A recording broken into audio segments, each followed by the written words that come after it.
Hello, everyone. Minor technical difficulties, but I managed to fix it by waiting. Um, Let me know if you can see the stream. Let me know if you can hear us. Everything should be fine now. We're still in our 24-hour charity marathon, so the link to donate is in the chat, and the QR code to donate is on the screen. As I said before, if you can't donate through PayPal, donate through Super Chat, and we will redirect that to the Tiltify. Thank you very much for joining us on this morning, and we're going to be doing a little thing, a little more unorthodox. Good morning, Source Gaming, and just starting right away. Yeah. Hello, everyone. My name is A Shadowlink. I've been awake for over 24 hours. And we're here today with Huff, Colin, and Nantenjix to talk about many things. Least of all, the Game Awards 2023. Woo. Uh, Sorry, I'm just in the middle of writing the social post. Yes, we have a few topics to talk about today. The Game Awards being the big event that just happened recently. I wasn't there to watch it live. In fact, did any of us watch it live here? Yeah, I know Phantom Unfortunately. streamed it. I watched. I spent the first half watching a movie, and then I was like, "Oh, there's probably like an hour and a half left," and then it felt like 5 fucking years. Oh, Yeah. no. Like, watching that show felt like I did 2 back-to-back shifts at work. Yeah, Like, it was draining. it feels so futile. It's like there it is. Here's cuz I don't know if I could say this year was like particularly any better or worse than previous years. It feels pretty par for the course cuz God, I hate this shit.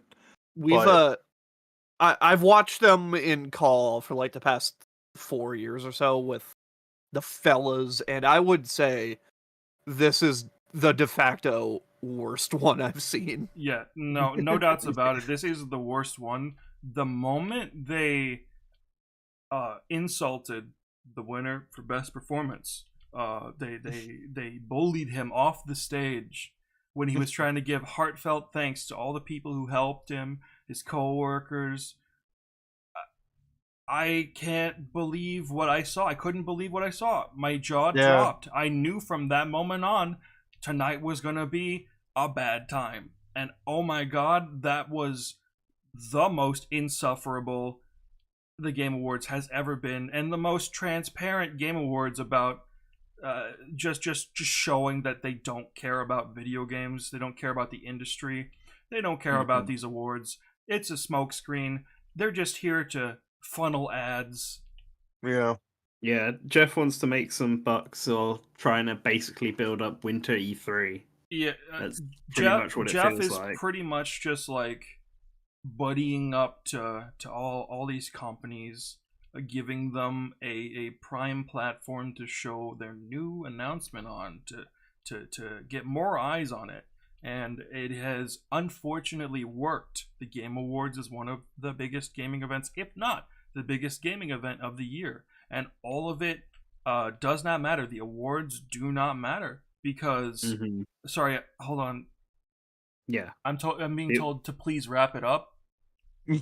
The awards do not matter at all, and it's so transparent to me when I see people saying, "Yo, this Game Awards was the best ever, A+," and I'm just sitting here like, yeah, I know people are only here for the announcements. Most people are only here for the announcements because they've been conditioned into expecting major, crazy, mind-blowing announcements every year.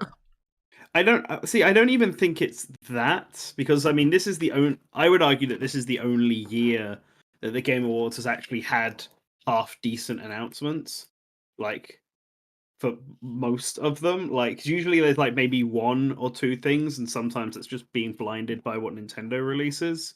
like with the Smash Brothers stuff. Like that's the only like the Joker reveal is like the only thing I can remember from the 2018 event Okay, for the guys. Game Awards. Well, but I had no, straight up didn't watch the 2018 one. That's the only one I'm I've using seen. the Paul Yeah, Blart overlay for good right now.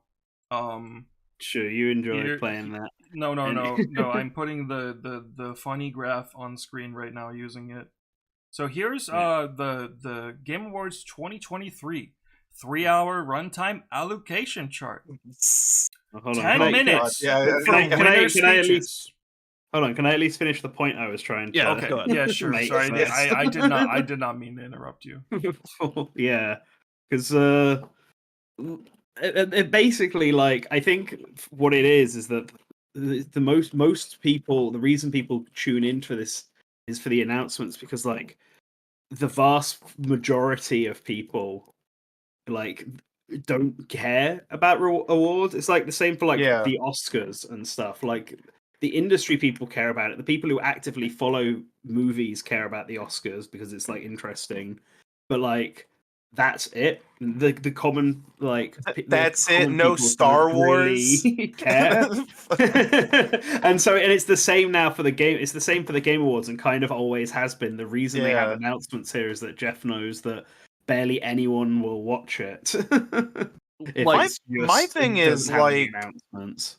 I think though this year, I think the thing that really stuck out to me was man, it must be so fucking boring to actually be there. Yeah. Because for, as you know, as on this chart says, almost half of the show is trailers, which means you kind of like have to just look up at a projected screen. You're just watching ads you're the Pizza Tower dev. You just lost and you drove all the way out to the Game Awards and you're just watching some trailers you could have watched on the GameSpot YouTube channel later that day. Yeah. It's It's- crazy. It's baffling. I feel like the only reason you'd go to the Game Awards is if you're press who has to cover it and you're already Yeah, if you're either trying to you're being mingle. paid to go out there or you already live in the area. I- Or you're literally just going to network. Yeah. Like you have to go to the Game Awards because it's an obligation to be there, but then what really matters is afterwards when you go out and get drinks with everyone else who was at the Game Awards kind of thing. I get it. Like I like as But it's just much that's as industry, isn't it? as much as I would personally not like there to be reveals at the Game Awards, I understand that people, you know, they're there for the trailers, they're there for the reveals. Yeah. Like, I understand why they don't want to do like a two-show approach, even though that would probably be better for everyone. But my question is like, who like Nintendo Directs are like 40 fucking minutes. This is like 3 hours. Yeah, Like, holy shit. bafflingly long. to bring up what you were saying, I actually think last year, I believe it was last year, was one of the better shows that they've actually done, and we were talking about this the other day, where they like every now and then they do like an actual step forward, and then the next year is like one of the worst shows they've ever put on. Well, it's funny because, like, everyone, of course, this year is talking about how trigger happy they were with the please wrap it up sign. Yeah. But Yeah. people have pointed out that when Christopher Judge did his speech last year, they actually had a please wrap it up sign for like half of his speech, and he just ignored it. But then As you he would should. see. But then you would see later in the show, they were just pushing, they were just like, it's like, you know, games for impact. They talk for 10 seconds and they started playing the music. Yep. Well, they started Yeah. doing that shit last year too. Yeah, because Uh, that's the thing with events like this. It's always a matter of like you have the venue for a certain amount of time, so you can only Yeah. have the event go on for a certain amount of time. But it requires like I don't know how the Oscars manages it with its speeches and stuff. It just kind of requires better planning, and there Well, definitely has a feel that like even if they're limiting the speeches, then just not limiting anything else, which is why the really crap skits that they seem to want to do just go on for fucking ever when they should be the things that are limited. Yeah. Well, that's the thing. They feel like they go on for forever, but like they don't take up nearly as long as like 3 actual like 3-minute long trailers that have to show like company logos and platforms and the world premiere like thing in between them. Yeah. Well, because this is the thing. Because with trailers, you can just design them for that. You can tell companies, look, like the trailer has to be can be no longer than 2 minutes because of time. Yeah. Like that's all stuff that can be controlled. It just I don't know. It feels feels like there's almost no discretion though, because like Hmm. some of those trailers are like pretty long. And it's Yeah, for stuff that it's like they gave GTFO a whole segment. yeah, it's silly. I think Jeff needs to grow a pair and be able to tell some of these companies, look, we've only got limited time. So, like, yeah, because he obviously wants the games there, but he needs to be able to manage expectations with the publishers and be like, look, we this is how much time we're going to give you. So yeah. you need to make sure that the trailer and anything else you want is within that time frame. Oh, by And the it way, goes- chat, Yeah. I see a comment that got filtered out in the actual chat, but is in my overlay. Don't swear; it will not get filtered out. I have no control over that. That got automatically deleted.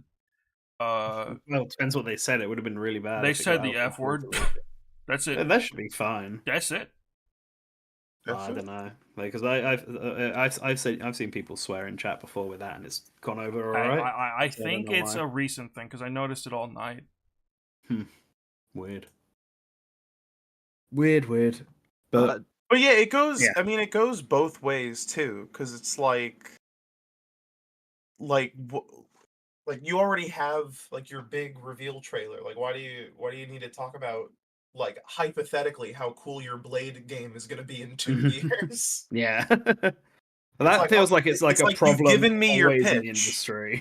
Yeah, they have nothing else to say. They've already given me the pitch. It's like, let's move on, please. E3 has that problem as well with all of its stuff. Like, Oh my god, I'm just remembering the Hideo Kojima announcement. Yeah, Oh, yeah, I they was gonna also- bring up that Hideo Kojima thing next. I need to give everyone context for this. So they gave Hideo Kojima special presents. They gave him 8 goddamn minutes to show off a concept for a game that doesn't even exist. And people screaming and I want you to know that right before that segment, I left the room to go to the bathroom, and I came back. I saw the people like screaming on my monitor. I sat down and I said, "Dude, this just looks like the Heavy Rain install screen."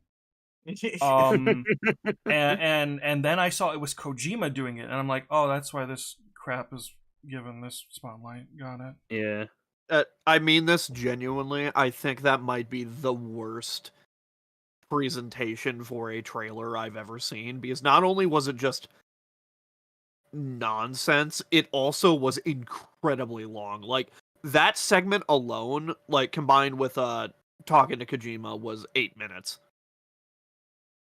I actually disagree. I think it was my favorite part. Really? I'll eat that shit up, man. I love it. Like it's interesting, I'll give it that, but tell me that needed to be 8 minutes. They got Hunter Schafer and Udo Kier. That's so fucking rad.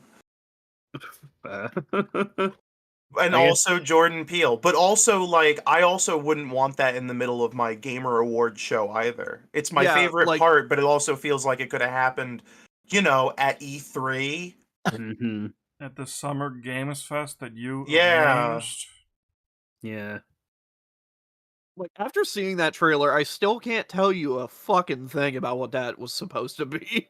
Also, someone, like, the whole show felt, like, especially weird in regards to certain developers, because as someone mentions in chat, best indie game was a speed run, like, they just blew through it. And then, also, this was really fucking weird. They had games, so on stage, they actually did games for Impact, but the devs weren't there. It was Yoshida from PlayStation accepting the award. Oh, what? Okay. So I know why that is.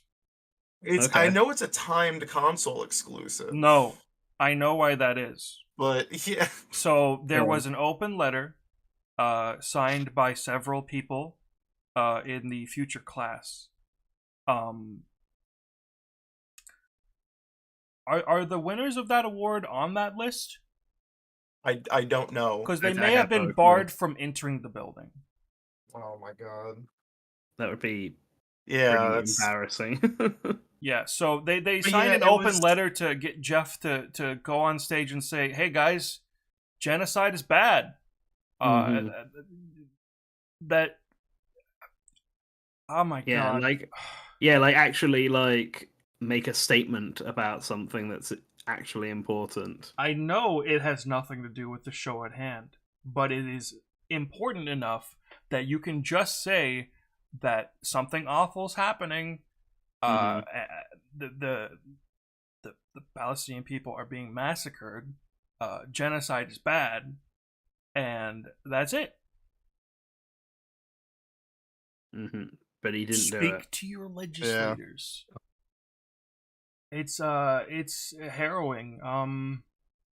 They were also silenced at, was it the Golden Joysticks? That's the only other award, the Yeah. gaming award that's. But bigger, yeah, so, there's as also Ozzy mentions in massive chat too. layoffs. The layoffs. Yeah. Oh Yeah. yeah. But God, yeah. what I wanted to say, what really felt like especially shitty after moments like that, like best indie being blown through, or like games for impact, you have Yoshida accept. The following two awards are best show adaptation, so not even video games. And then the following award was best ongoing game, a bunch of fucking old video games where all the winners are just megacorps. It's just like wow, CD Projekt Red got to accept an award for Cyberpunk DLC for best ongoing. It was like where are the people who actually make these goddamn games? Why is best score like relegated to oh, we gotta get through these categories real quick? They have all these genre categories and they're also blowing through them as well. Yeah. Like best RPG, fighting, It like is so they're just blowing transparent. through all the rewards. It is so yeah. transparent that they have organized the awards just so big name goes on stage. yeah. Yeah. And not only that, I noticed something in terms of the so people documented how much time each acceptance speech actually was, and I noticed certain people talked for less time, meaning they were following what Jeff's bullshit plan was. Do you want to guess on what one of those people was? Go on. Go on. Neil Druckmann. Incredible. Holy shit, I love TV shows.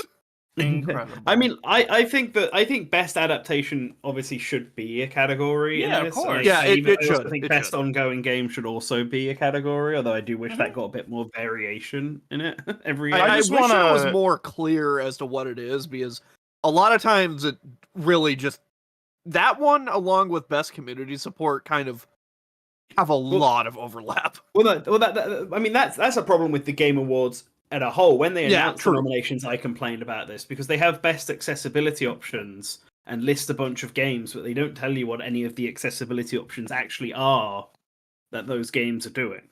Which means that realistically, people who vote for it aren't voting for the best accessibility option. They're just voting for whichever one of those games that made the cut is their favorite game. So, like, that's not good. That's not a proper way to handle it. I would like to highlight one last thing on this chart before I get it out of the way and I pull back Paul Blart. But I would like to point out game industry people, 10 minutes, award presenters, mostly celebrities, not involved with video games. 14.7%, 26 minutes, 30 seconds. That's almost 3 times the amount of time the actual people who made the games got to speak. Yeah, it's embarrassing. Also, keep in mind other presenters. Some of that might also fall in line, because like the guy from Shang-Chi, he came there and was just he showed off a game, but he wasn't a award presenter. Yeah. So it's definitely higher. Mm-hmm. one. Mhm. Sorry, you can't post links in chat. If you post the name of it, somebody else could. Yeah, tell me what the name of the thing is. I'll I just want I- to say that, like, I can in post terms it. of the actual, like, nominees, I actually didn't have, like, any problem with, like, any of the winners. I haven't really played a lot of, like, new releases. I forget. Dead Space lost sound design, which I would not agree with, but in terms of, like, Need to look at uh a new one. in terms of, like, like Alan Wake 2 or like Baldur's Gate winning, like, Mhm. that's fine. Yeah, I personally didn't want Baldur's Gate 3 to win, but I get it. Like, that's fine. I would have been But fine with any of them winning, honestly. yeah, I don't honestly, they're all good. the only one I was super into was really didn't want Dave the Diver to win Best Indie Game for obvious reasons, and it didn't. Thankfully, Sea of Stars did. So yay! I would have I- liked. I have obviously ones I would have wanted to win things. Like I was on the Pizza Tower for Best Debut Indie Game, and obviously Cocoon won instead. Yeah, I was actually Um, gonna bring that up because the response to that has been abysmal. Yeah, that the response to that has been really stupid. Cocoon, I've not played Cocoon. Pizza Tower is one of my Game of the Year candidates, but Yeah. Cocoon, from everything I've heard, everything I've seen, is like absolutely looks like a phenomenal game. If I had more time, I would have played it. I would like to So- point out, there is no ill will towards Dave the Diver or its developers. Oh yeah, it's just not They an indie said game. that it shouldn't be there too.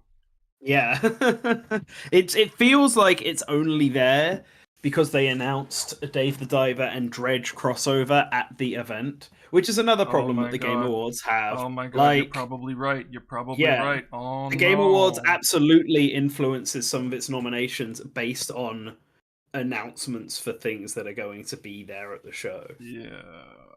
Like that always seems to happen.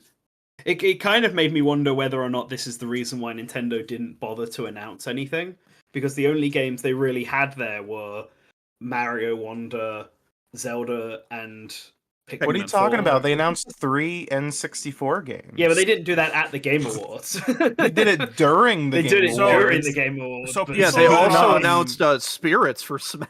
The People morning of.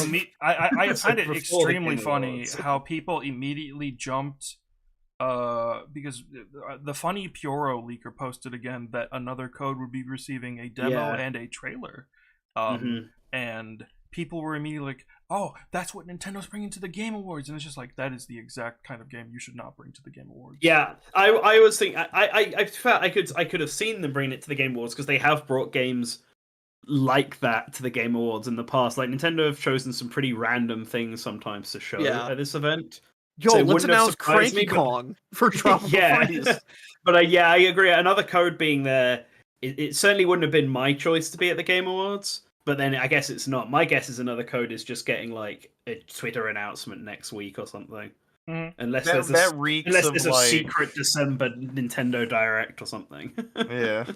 I have a Well, feeling that they were being funny with that and posted that just to get more people to delete their account. I don't know because I mean I'm pretty sure I know how Puro gets their sources from. No. They didn't say And- anything about the Game Awards. What they did Oh is no, they didn't. They didn't yeah. say anything about the Game Awards. No. they put they they, just put out the posted- announcement, and then Mhm. whenever somebody piggybacks it and says something else, like they're guessing when it's going to be, they tell them to delete their account. Yeah. No, they didn't because they never said it'd be at the Game Awards. They just said that it has a trailer and demo incoming, Yeah. which they probably posted it on the day of the Game Awards to get people to assume on that it. was going to happen. Yeah. Yeah. But I mean, I believe that that's happening. It'll just be, I guess, its own announcement. Maybe it this would coming make so week much or sense. something. Of course, you want to give your narrative-focused game a demo so people can experience the narrative, the beginning of the narrative, and get people hooked to see what happens Yeah. next. Mhm. I do wonder what that will that demo just be the first game, or will they let you play the beginning of both games? It'll probably be like the first hour. Yeah, the like what they do remake with Dragon of the Quest. first game is such a like stark.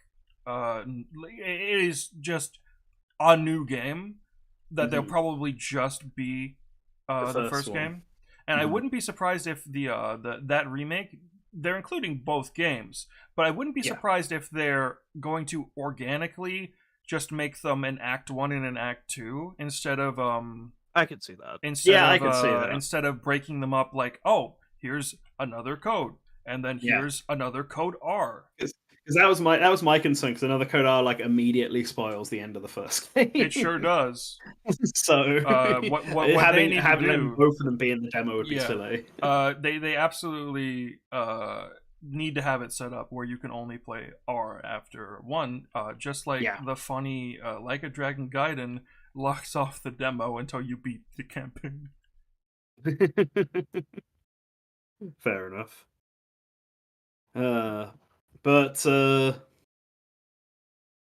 Game Awards. It's bad. At this point, Jeff really should just throw the Masquerade away. He won't, because it's branding. This is how he's branded it now. Yeah. But like, he very clearly isn't interested in it being a Game Awards for games. The only reason he's gone this route is because he realized he couldn't compete with E3 a decade ago, after they like kind of kicked him off. And he was like, well, I can't just do the same thing again. I'm going to, because I won't be able to get any investors or anything. So I'm going to have to frame it in a way that will make it look unique. And because there weren't any Game Awards on the same level as the Oscars, like the Golden Joysticks are like the closest to thing there to be. And that's a bit more like the BAFTAs, I would say. I'm curious. It's just... They just went for the Game Awards instead. Yeah. The marketing Huff, you said that you were looking up announcements. What was there in the first year? The first year, hang on, I have that open in a tab.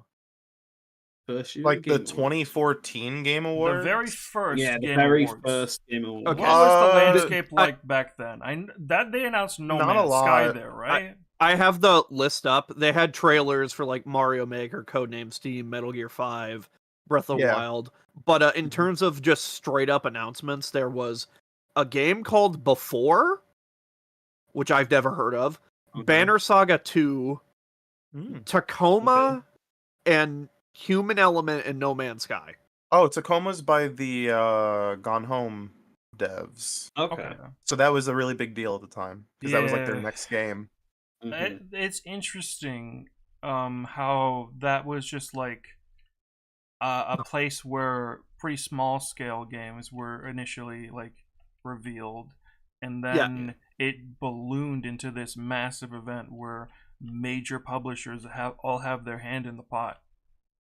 It's interesting how the first event, I would argue the biggest reveals there were from Nintendo with Mario Maker, even though they were just trailers. Well, that's because the first Game Awards was like there at all. I mean, we say the first Game Awards, but yeah, before that was like the Spike stuff, and like Jeff basically kept all of his like connections and contacts from that. So the first Game Awards just kind of felt like a continuation of the Spike Awards, except without all the fucking gamer, I'd say the Game Awards had like a bigger branding, because I didn't know what the Spike. Well, the Game Awards has like I remember watching the first mock Game Oscars look to it. And to be fair, I am reading a bit more on what else was there. Apparently, Bloodborne, Until Dawn, and The Witcher 3 were there. And everybody's favorite game, The Order 1886. Let's go. Yeah. Woohoo. So exciting. But yeah. But how long was that show? I feel like it was only like 2 hours, right? I was gonna say, that's the thing. They've really like ballooned the shit out of these shows. Yeah, it doesn't say on the Wikipedia article how long the first one was. Well, I was gonna say, you can just look it up on YouTube. Yeah, I'm Googling it. It says 3 hours and 20 minutes, but I'm assuming... Oh my god, it was longer. Yeah, 3 hours and 20 minutes, but I'm assuming at chunk of that was also just like the intro and outro being like, "Hey, the stream's starting," and whatever. Oh, Yeah. like 30 minutes of this video is just like standby screens. Yeah. Oh, okay. So it was slightly shorter. Yeah. But yeah, I guess they always have been kind of like 3 hours. But I guess like these earlier ones schmooved so much faster because they were about like, wow, there's people here. Yeah, they let Mhm. people speak for longer than 30 seconds. Yeah. I'm trying Yeah. to see. I mean, like, I'm trying to see if like any of these categories were really skipped or anything, and it doesn't like. You can skim through this, and not once am I seeing the little thing on the side that's like, "All right, we gotta power through these." I think It's the whole the show. most insufferable thing that entire show, not just that they limited award acceptees from speaking at length, but in particular, the fact that they interrupted the Game of the Year acceptance speech where they were talking about their coworker who died a month ago, and they had the sign up, please wrap it up, and it's just like, hey guys, there's nothing after this. You don't Yeah. have to fucking do this. Yeah. You gotta get out of the venue, otherwise Jeff has to pay another $3,000 to Yeah, but have the way everyone that there. venues tend to I work know. is if you go over at all, you're paying for the next hour anyway, and they were already over. So like, Yeah. who cares? Oh no. I'm sure that would really set them all back. No, it's embarrassing, and it's like, especially like the Game of the Year winner should be allowed to have a longer speech than the others, 'cause it's obviously the biggest award there at the show. Yeah, It's that one just felt just like extra spiked. bad. That felt like spiked. Like they genuinely just didn't want to be here. They didn't want this show to be what it is. Just get it over with. Get it out of here. Like disgusting. Absolutely abhorrent behavior. Yeah, I think the problem is there's not really a lot anyone can do about it. All we can really do is shit into Jeff next year. Yeah. when it's inevitably announced again, and just keep bringing up how bad this one is. But like all things online, I feel like it's going us to. doing this isn't going to do anything. No, I know. But Yeah. Well, you mean as long as enough people make enough noise, yeah, it will obviously get noticed. I know he immediately commented that the presenters throwing the people running the show under the bus were a little too aggressive with the please wrap it up music. And it's just like, yeah, don't have that to begin with, assholes. Yeah. Like, what the fuck are you doing? And like, he got taken out by community notes on that one. I'm pretty sure he's been taken out on community notes on basically every single one. I would like to say that you know how we were talking about the overall pacing, about how they need to pick a lane between an award show and game awards. too. Yeah. Like last year, I believe it was last year. I could be mistaken, but last year, they in their show, like they did a pre-show that had like a bunch of smaller, more niche announcements, and then the more dedicated categories like best esports and that such. They had that stuff in the pre-show. Mm-hmm. And it didn't bog up the main show, so it made it so the other ones actually had time to like be fleshed out. Yeah. And I think that was really good because it just made like the bigger announcements in the main show and then the actual awards. So both were able to be fleshed out without harming the other. Because the way that this year was, it was a shitty E3 presentation and a shitty game award show. Yeah. So they just aren't appealing to. They're trying to appeal to everybody, and they're failing on both sides.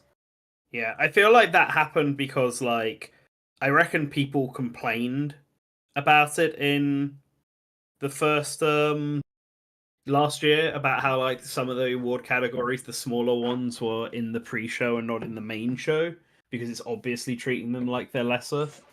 But like, at the same time, I also think like not every category is made equally, and you just have to kind of accept that. Yeah. Like, they should have had, like, they should, yeah, like you said, they shouldn't have tried to appease everyone. I think at that point they should have really put their foot down and be like, no, this is the best format for it. To get everything, because it's the same. It's like people don't complain about the announcements from smaller publishers or indie titles and stuff being in the pre-show. So Yeah, and generally speaking, that's the stuff I care about more. Like, the smaller stuff is what I care about more usually.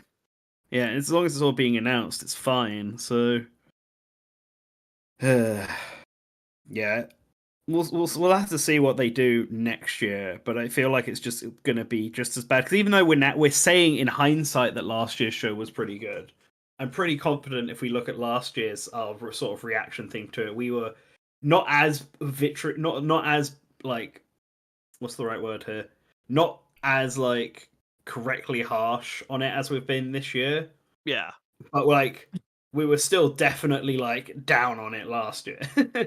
They managed to make it worse than it already was, and I think that's made last year's look just better. And yeah, if I was Jeff and had a conscience, then I would probably be, like, really reflecting on what shit went wrong this year and actively trying to make next year's feel more like an award show, which is what it should be feeling like. On the note of the open letter from the future class for the Game Awards, they had a Discord server set up, and they invited Jeff to it. Jeff was in it for a couple weeks. The Discord server was set up by the Game Awards, so Jeff was in it. That's the actual stream of events. I'm getting it twisted, but anyway, he had not responded to their open letter for a while. They continually messaged him, and at one point, while he's ghosting them and reading their messages without responding, he fingered the Discord mobile record audio button, and he posted a empty 1 second long audio file that he immediately deleted. Meaning, yeah, he just looked at it, said nothing, and didn't do anything. Yeah, didn't do anything about it. Crazy. He acknowledged it, and they have proof that he acknowledged it. It's so wild that he did that, because just saying no to that just makes you look like an awful human being. Because last year, the Activision stuff was really kicking into high gear, or was it the year before that? I don't know. I think it was 2 years ago. I think it was 2. Whenever the Activision, the California suit happened, that year that happened, Jeff responded to people saying, "Hey, Activision's on the board for the Game Awards. Can you remove them? They're doing horrible things. They shouldn't be here." And Jeff said, "I'm really taking this into thought, and I'm giving it a lot of consideration." He gave them lip service and did nothing anyway. But the fact that he just didn't do anything at all this time, he didn't even just say no, or just "I'm thinking about it," incredible. No empathy on that man. Yeah, it's embarrassing. It's a desperate attempt from them to try and make the Game Awards into something that people care about. Yeah. And by trying to make it not have the big names drop out of it, because I'm sure there are some that are, like, politically motivated to not want to cover any of this, and Jeff, of course, trying not to cover it so that he can be in their little good books, and then they'll come back next year and they'll make. I just want to mention that It Takes Two won Game of the Year in 2021, and Elden Ring won Game of the Year last year, and Sekiro won in 2019. I don't think they're artsy narrative biased. I think they just really like good games. I mean, Baldur's Gate 3 won Game of the Year. That's a D&D game. The thing is, with the Game Awards panel, is I am less inclined to believe the awards are just, like, fake because all of them vote on it. I believe it. The results are indicative of the industry, so of course the people in the industry would be voting for those results. It's more that the show is structured after they know those results to favor when they can get the big people on stage. I think like ultimately, because in these award shows they always know who the winner is, obviously ahead of the show, and a lot of the times the winner is contacted ahead of time so that they can make sure that they're there. Shout outs to Idris Elba's cardboard cutout this year. But like I think in like with the Game Awards, I don't think the winners are like purposefully like the results are manipulated to get certain winners there. Like, I don't think it's rigged, but I do think that the nominations, getting certain people in the nominations, are done with like more than malicious. With intent. Yeah, there are some that obviously have to be there. People would question it. But like, if you've got like a big publisher there who had a big game this year that they think should be getting noticed, you can very easily just chuck it into a category, depending on how you can like look at what its public reception and critical reception actually was, and then find a category that you think actually, people would believe it if it got nominated for this. If it was one of the 6 games in this category. I would also like to say on the artsy comment that the Game Awards prefers that. Keep in mind that a lot of the nominations are pulled from major, like their board, which is mostly just industry people, like websites like IGN, GameSpot, stuff like that. And keep in mind, their opinion on what should be there might be swayed because the Game Awards tries to appeal to Hollywood, so their opinion might be like, I don't know, man. It just feels like a weird dig at Alan Wake 2. Yeah. No one's calling Spider-Man 2, RE4 Make, Mario Wonder, or Tears of the Kingdom a narrative-driven Did people call artsy Alan game. Wake 2 artsy? Well, I mean, it kind of is, but that's because it's like an auteur-driven... it is. I love Sam masterpiece. Lake and Remedy games. It is more artsy, but I wouldn't say it's like the generic type of artsy game that people it's not The claim. Last of Us. People use that terminology derogatorily. When it's a game they like, it's not artsy anymore. I think that's just people looking to complain about certain games. So winning. I'd like to go back to Pizza Tower real quick, and I've seen this narrative that people have that they've convinced themselves of. Because I noticed when Pizza Tower lost that people were really quick to bring up the fact that viewer vote only counts for 10% of the vote. Of course, game journalists don't like Pizza Tower. They hate it. It's the kind of game that they wouldn't like. Pizza Tower is critically acclaimed, and the reason that it's here is because game journalists fucking nominated it. Dumbasses. People are just trying to jump to any sort of excuse. Yeah, people are trying to make a villain in this scenario, and when there isn't one. It was 2 games were up for an award, and one of them won. That's it. Yeah. The Cocoon situation is so funny to me because me and you were watching this in Call Slink, and you were playing Cocoon. I got so bored, I just pulled up Game Pass and downloaded like a small game to like just pass something to do with my hands, and I ended up downloading Cocoon, and I was just playing through that during the award show, and I'm like, wow, this game is actually pretty good. And then it wins Best Debut Indie, and I'm just like, I feel vindicated. That's funny. Do you guys, Huff, do you mind going down a hellscape for me? Oh god, what? What's the current Steam rating for Cocoon? Oh yeah, I've seen multiple posts about how people are review bombing it on Steam. I'm pulling it up right now. Embarrassing behavior. Yeah.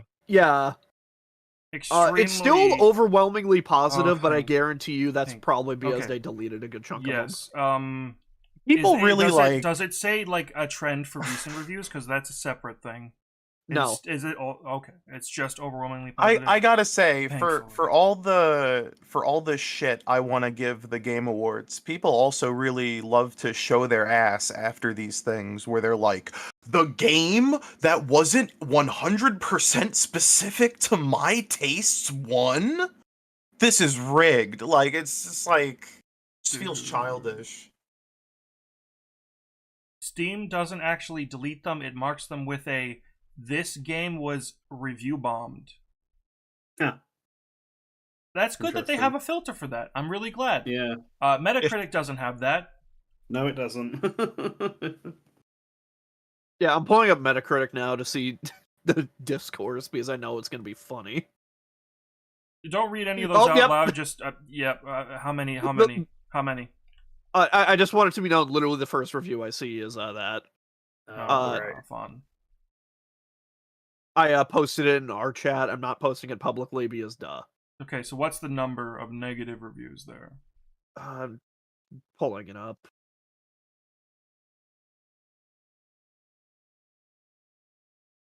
Negative reviews are on a significant upward trend since the Game Awards. Of course, it is.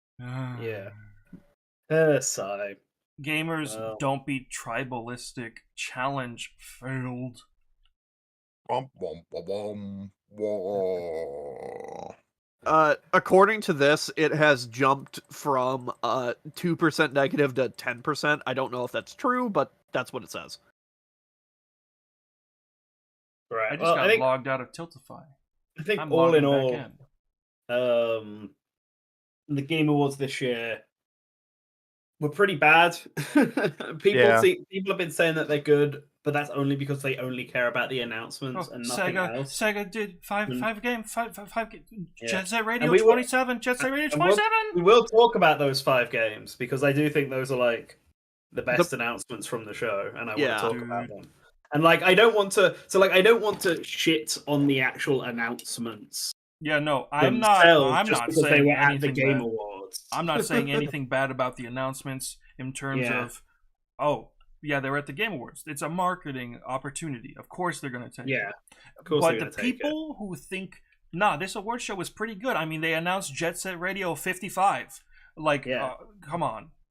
That's not what the Come on. show's about. I actually did see a tweet someone made that was like, oh, like the grand majority of gamers mad at the TGAs are probably just like upset they didn't get an announcement they like, which is fucked up because I got like 6 and I still hate the show. Yeah. Yeah. Come on.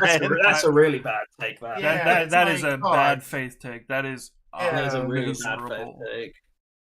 I want you to know I got a game where is a 4-player Payday successor where every playable character is just Wolf, and I was like, yo, that's awesome. Anyway, this show sucks ass. I think what I said during the previous stream of Paul Blart Mall Cop that we did earlier today is like the perfect summation of it, and I don't know if I should repeat that. Go on, do it. Just Go do it. for it, Okay. buddy.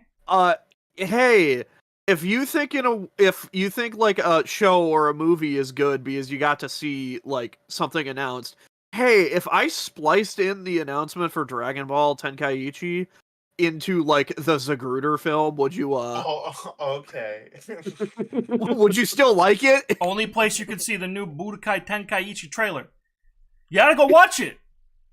Yeah, go watch the whole film. Go on.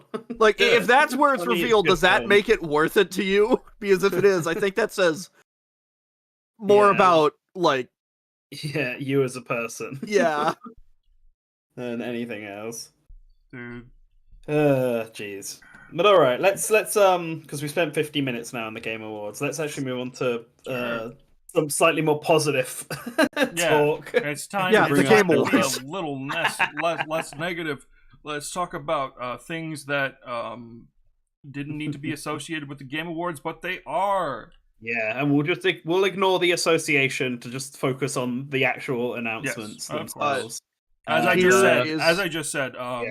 4-player co-op Payday successor from the original devs. Every playable character is just Wolf. Awesome. I'm Which so game on is this? board. What is this game called? Den of Wolves. It's from 10 Oh, Chambers. okay, I literally see it. Yeah. Yeah. If you guys look in the chat that we Mhm. have in the server, I posted Yeah, two you've got a images list of of them. the top one is the new games, the bottom one is the just new trailers for old games. Yeah, we'll just focus on the new games because I don't really think, other than Dragon Ball Sparking Zero, which is technically not a new announcement, but it's the first time we saw anything of it. I don't think any Like, of us, other than I you, don't have really anything to say care. about that one. I mean, yeah, I don't really have much to say on it. They had Bergamo in the trailer, which to me implies that they're really going to be diving deep into this roster to get all of the what's the word? Not tertiary. How do you go even lower than that in importance? Like, what's 2 ranks below tertiary character? Gag character. Yes, give me them back. Give me a Raleigh back. Cameo. Yeah, like looking at this Nam. list of things that just got new trailers, the only one that I would say anything about is Hellblade, and my statement is about time we saw that. Yeah, that's kind of it. Maybe Metaphor Refantasia, where I'm like, hey, I'm interested. That's it. Mhm. Oh, they showed the other new Fortnite modes, but they didn't show Fortnite Rock Band. Oh, is there Fortnite Rock Band coming as well? Yeah, it's made by Harmonix too, which is really funny. Yeah. Wow. Wait, could that be where I saw? Is that out? Fortnite Rock Band. Yes. Yeah, Is that why I saw that? I saw a GIF of like Vegeta, Mm-hmm. like playing on the guitar, and I thought it was like a mod. But They've- I guess it's not. Yo, they Vegeta probably bringing didn't out his show it little off. guitar? Like, they probably didn't drop a trailer for it because they've been pacing them out. But Gotcha. it's really funny that that's the last one because that's the only one I'd play. Reminder that Harmonix has a software patent on the Rock Band gameplay, which is why That's wild. there will never be a Rock Band game outside of Fortnite ever again. How can they Not even by a isn't that- third party. Isn't it like the same style of gameplay as Guitar Hero? How do Harmonix I have think a- Guitar Hero exists on just it? through like legacy because they made the first Yeah. 2 Guitar Heroes, I think, and then they made Rock Band with EA. So right. because Activision just has Guitar Hero, they just kept giving it to other developers. Right, I see. But there was there's been like in the last few years there's been recent efforts to try and make like third party indie ones, and they all run into the same issue where they can't sell them or else Harmonix will sue. And they have, and they That's will. Fucking patents, man. Yeah, That's it's crap. absolutely disgusting. But yeah, just you can play as the Weeknd in Fortnite, I guess. Yeah, Playing like 8 songs.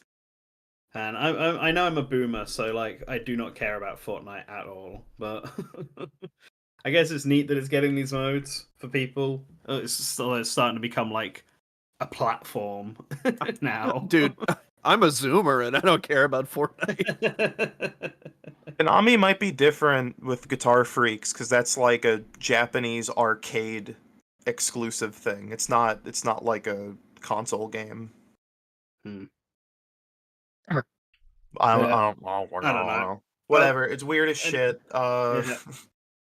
So let's look at the other games. Obviously, I think the big one, the one that everyone's been talking about, the 5 Sega games that got Yeah. announced. Streets of Do we Rage, just wanna- Golden Axe, Jet Set Radio, Crazy Taxi, and Shinobi. Yep. Yeah. And Golden Axe, everybody's favorite Golden Axe. Say Golden Axe, yeah. Everybody loves Golden Axe. And like I think there's like a lot of interesting things to talk about. Obviously, it's exciting that Sega are coming out and showing off all these new games in older IPs. I think it might be because I remember when Sega announced this like super game initiative and stuff, and it feels like this idea that they basically made an engine, a sort of Roblox type engine that they can then use to make various games, and all 5 of these games are all made in this exact same engine, which like allows them to make games faster, I think. I feel like this is what we're seeing in that. I wouldn't be shocked. Initially, when I heard about the Super game, I heard it was like supposed to be a GTA Online type service, but it has like a bunch of like Sega concepts in it. So like it would be like Jet Set Radio, Crazy Taxi, Mhm. Sega bass fishing in like a GTA Online type deal. That's what I heard. Mm. I have no idea if that's true. There's been so much conflicting information on that it's just like, sure, this is it. Because like, Fuck if I know.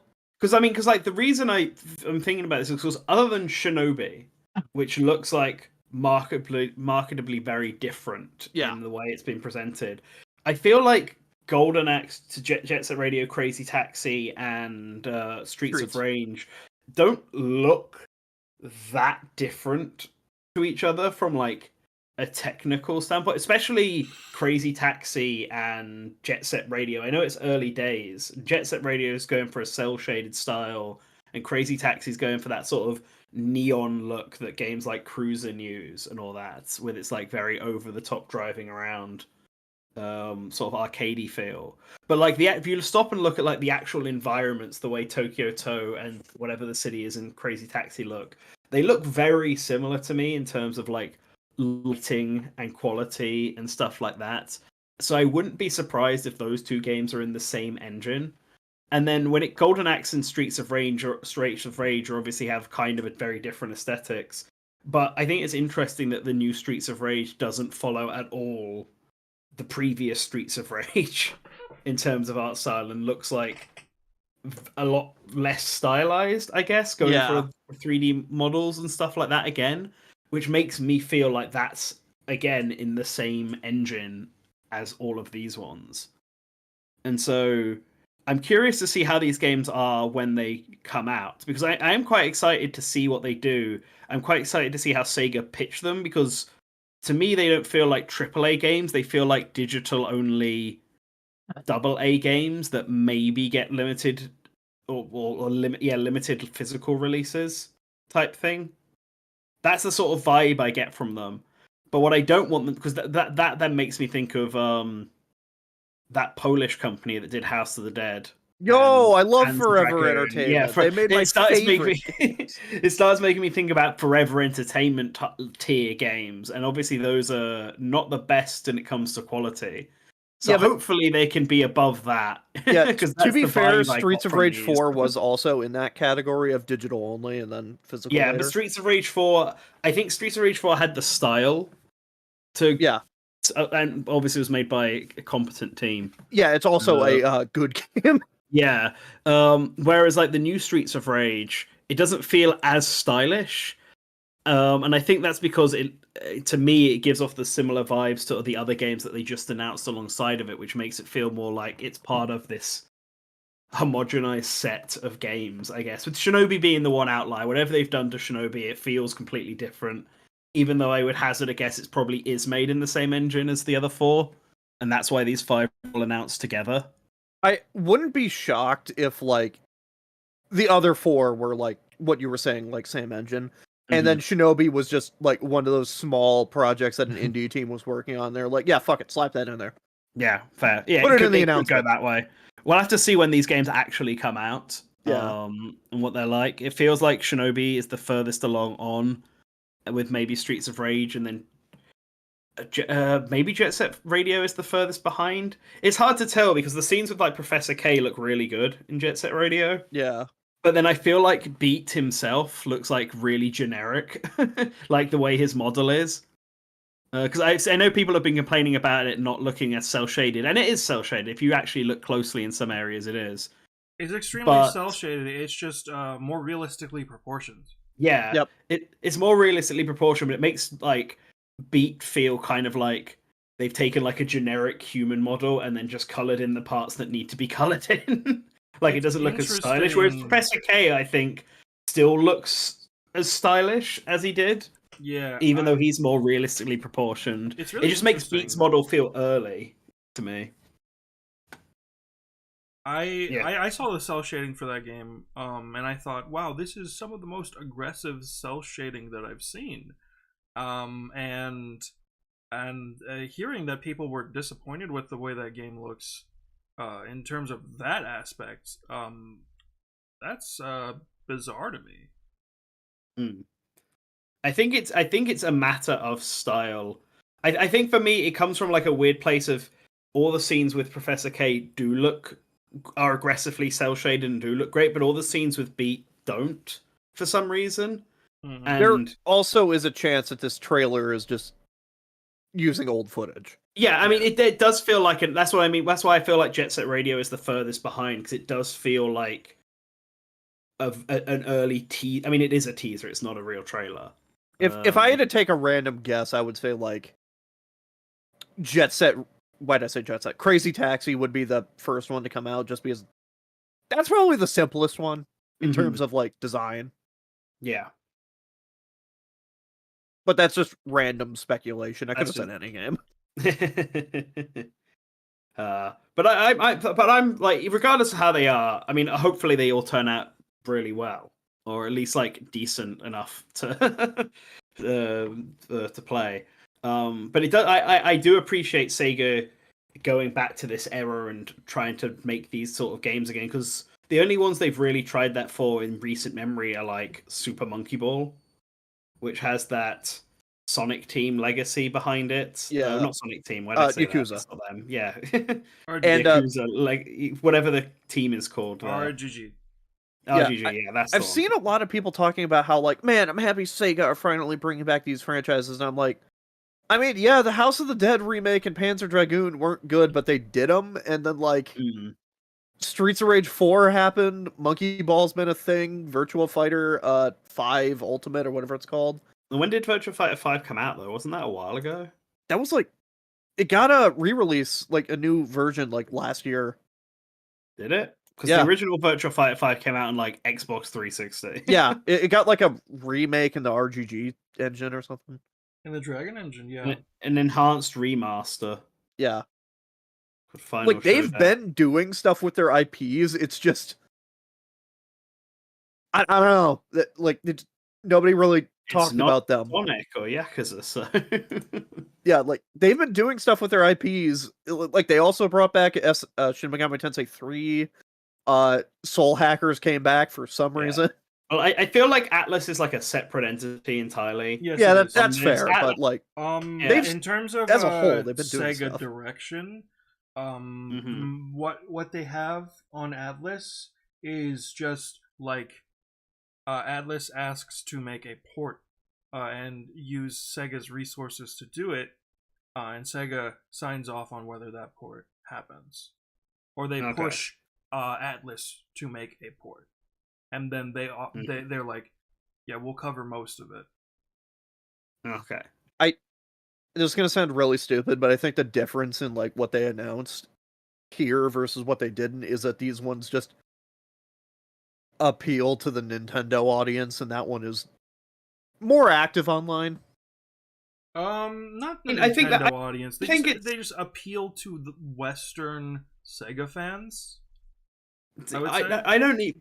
I'm not even sure. I think these are the ones, because like everyone's going like, yeah, Sega bringing back classic IPs, but these are the kind of IPs that they always reference and talk about in stuff like Sega All Stars Racing and all this.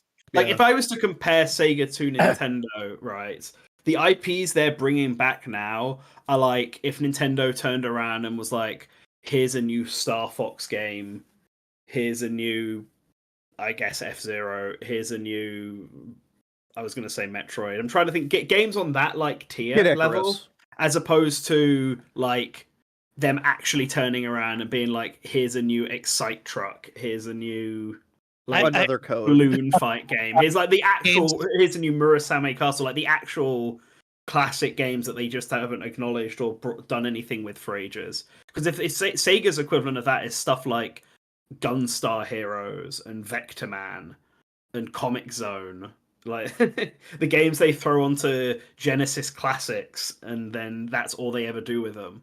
Oh god, Echo the Dolphin. I just Echo the remembered Dolphin. another game to add to the Sega list is Choo Choo Rocket, because that got an Apple Arcade game that is currently Get an lost Apple media. Arcade game, yeah. Yeah, it's lost media now. It's really sad. Oh no! Hi guys, Battle Arcade. I just saw you talking about Sega, so You wanted to come in. I woke up in a cold sweat and I said somebody's talking about Sega games, and I had to come on to put. You are actually literally the demographic that wants these games. So like, Yeah. Dude, what's you should your see. perspective like on this? Okay, the group chat for my friends that I went to high school with, losing our minds. Literally, like, oh my god, they selected the best games. And Golden Axe. Dude, we were talking about how cool Death Adder is gonna look. No, Okay? Death Adder is so funny though. I love Death Adder. You don't even know. You don't even know. Like, Golden Axe is up there. I think Shinobi is the best looking one. I agree. I do think it's interesting that they went with a like 3D approach for Streets of Rage and for Golden Axe, and I wonder if they use the same engine. Yeah, Because they this look is very what similar. I was saying, because I was saying Streets of Rage, Golden Axe, Jet Set Radio, and Crazy Taxi all feel like they use the same engine. Yeah. Like- I think Crazy Taxi. I'm a little worried about Crazy Taxi because it looks a little like, first of all, I don't know if it's going to be a remake or what, but Crazy Taxi looks like a little flat to me. Do you know what I mean? Yeah, Like, like it doesn't look. It's the same as issue I dynamic. have with like some of the way that the Jet Set Radio's Tokyo Toe looks as well. It looks somewhat flat for some reason. I saw the Crazy Taxi. A little bit better. I saw the Crazy Taxi footage, and my brain just kept repeating the word Fortnite over and over. Yeah, like it's like at least with Jet Set, it still has that cell shaded look to it. It's not as in your face, but you can still see it. And I feel like in motion with effects, it's gonna look good. Crazy Taxi, yeah, it just like I said, it's falling flat in the same way that talking about Sega remakes of Panzer Dragoon fell flat. Like it's a little disappointing to me that that's like the stylistically the one I'm the least interested in, because of the games that they showed, Crazy Taxi is the one that gels with me like super hard. I love that game. And I'm gonna play the new one.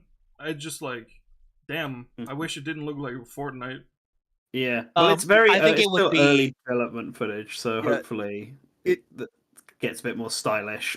It's really funny to me that that's the one that appeals to you, because I've grown to hate Crazy Taxi actually, because I used to work at like a game store in my college. Like, I thought you were I used to work at a game store back when I normally. And I used to work at this like game store / arcade up at college, like last semester, and there was a Crazy Taxi machine, and it played the same fucking song all the time, and it was so loud. That's another thing. Speaking of the demographic, one in my group chat, one of my friends said, "Just let me know whenever the soundtrack drops for Crazy Taxi. If it doesn't have like ridiculous late '90s surf punk and like those sort of songs, and like it doesn't matter." Like, yeah, like I love that type of music, but I've just grown to hate that specific song because of Crazy Taxi, because that was the only fucking thing you could hear in that place. I'm looking forward to the other games that they're doing. I can't wait to see the awesome 2024 version of Columns that they're going to drop. I hope they bring back the guy. I hope they bring back the guy. I hope they bring it back. So this is what I wanted to sort of talk about, like to end the Sega section off. What other Sega games do we think they will do after these 5? Or Altered Beast, even though Altered Beast is a game that was never good, even in the arcades. You're correct. Oh my Altered God. Beast is terrible. I want you to know. So we made the Project Cross Zone rosters, and Huff thought it would be really funny to put Altered Beast on there, and then we found out, oh god, the character that we just slapped them with because there was a character with an open slot actually perfect match with Altered Beast, with the Centurion, whatever how you want to call him. And we were just like, but there's no good artwork to use. And then they posted like a sprite from the GBA game, and I'm like, no, this works. Is there a clean like rip anywhere? No, I had to play the Altered Beast GBA game. Genuinely, like top 10 worst video games I've played in my life. Yeah. It's not good. It's not a good game. No, Like, I make Never- fun I've of never Altered liked Beast Altered all the Beast. time. I think it is like the worst IP held in like a decent regard by the company that made it.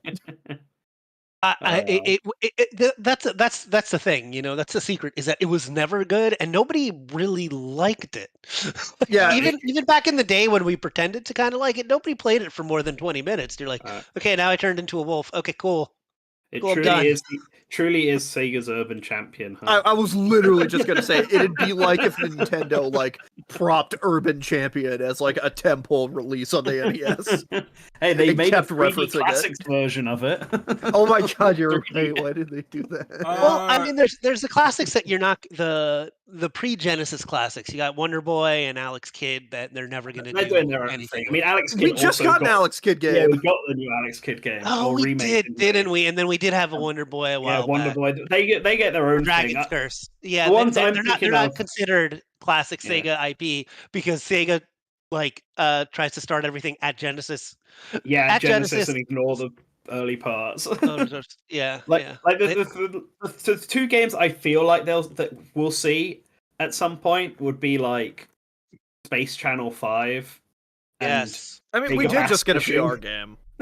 Yeah, we got a VR game for Space Channel 5, but I could see You know what? Now that we're a talking remake about of the this, Sega first does two. more with their IPs than I think people like to say because That's what I was saying. Yeah, that's what we said no at the shit. start of this. Yeah. Yeah. I mean, there was a Streets of Rage not that long ago, Mhm. and that is the team, by the way, that is doing Shinobi.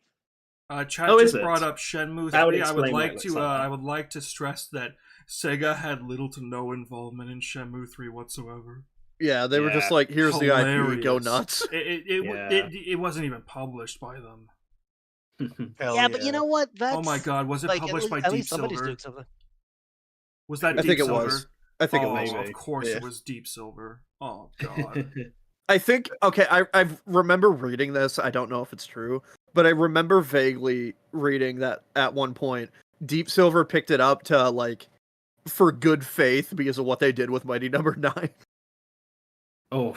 Oh, wow. That Jesus. definitely paid off. Yeah. I think Shenmue 3 might be like up there with Mighty Number 9 in terms of like most disappointing retro revivals from the original creators. Like, ooh. And actually, suddenly thinking about it, they also released a new Samba de Amigo recently, didn't they? You're right, they did. I heard that's pretty good, actually. Well, you know what is Yeah. 100% going to be a new game they do soon, and I don't know if it's going to be part of this because I feel like it's something that would be separate. But it's Virtua Fighter. 100%. Yeah, I agree. I think Virtua Fighter 6 is a thing that's happening soon. I was thinking about this. I can't remember. I think I brought it up yesterday. They did a one of the live Monkey Ball, streams. not that Super Monkey Yeah, Ball, not that long Monkey ago Ball. too, didn't we? Yeah, they did. Monkey Ball Yeah, Mania. like why do people? Why does Sega? Like, I feel like Sega. It's not like we're talking about Konami here. Like, they use their IP. They don't. You know what it is? They don't do a good job on most of them. But Yeah, they don't do a good job on a lot of them, but they do on a significant amount. The issue is, people say that they want them back. The thing is, they just don't actually want them back. They don't give a shit. Yeah, like you think they're gonna drop a AAA Vector Man and people are gonna come running. Like, Even if they did, what do you care? I mean, his balls would look so good, fully Dude, rendered. his balls are immaculate. If I had to take a shot in the dark and say, yeah, that's probably one of the ones they're going to bring back, I'd say Skies of Arcadia. I can see that getting a remake. Ooh, you know, Oh, yeah, and speaking, that Yeah. IP is technically like still kind of active because it has a sister series with Valkyria. I actually yes, didn't know the that. Valkyria It Chronicles. kind of went that series also kind of went a little under after they released 4. But you know, it's not been like a long time since 4. Oh yeah, they released the Sakura Wars like a few years ago, didn't they? Shin Sakura Wars. 2019. I know a lot of people didn't like it, but they still released one. I watched my friend play the intro of that game. The animation in that intro was like immaculate. They spent so much money on that game, and it just, ooh, Yeah, that didn't pay off. A shame. I just like everyone in call to know that I am now the champion of security for the second time in 2 hours. I want you to like- know this game was also developed by Sony Entertainment. Good Wow. stuff. So I'm looking at a list of Sega IP now, and it says like when a game first came out in the series and when it most recently came out, and like okay, I'm like, oh man, maybe a new Shining game. Like I loved Shining Force and like Shining in the Darkness 1991, Shining Resonance Refrain 2018. Oh Yep. look, they came out with a Shining game like Wow. 5 years ago. Like that's like, oh, Toe Jam and Earl. Yeah, but that did one's- anybody That's want their that? IP anymore. That's not their Yeah, IP it's anymore. not their IP Did you anymore. want that back? Oh, Toe dude, Jam I and love Earl Toe was Jam and great, Earl 3. yeah. That's I actually really I did a review for Source Gaming. I really like Toe Jam and Earl 3. Okay, but when is the next Bonanza Brothers? That's the game I want to So, see you know- come back. So one that's a little weird, and this is one that we did on Nintendex Mhm. for our podcast series, which one day I'm going to learn how to Audio do edit audio that. so that it'll Mhm. actually come out. Is Fantasy Star. Yeah, but like not Um, an MMO fantasy, not not like an not online. Phantasy actual Star Online. JRPG. Actual Fantasy Star. I Fantasy Star promise, I offline. promise both of you I'll Fantasy write a Star good theme for it offline. eventually. I think there is a time for that. And I think especially now, I feel like we're getting into a time where there's a lot of small scale and indie kind of classic JRPGs. You know, Mhm. we're moving away from every single thing being a Metroidvania, just like so.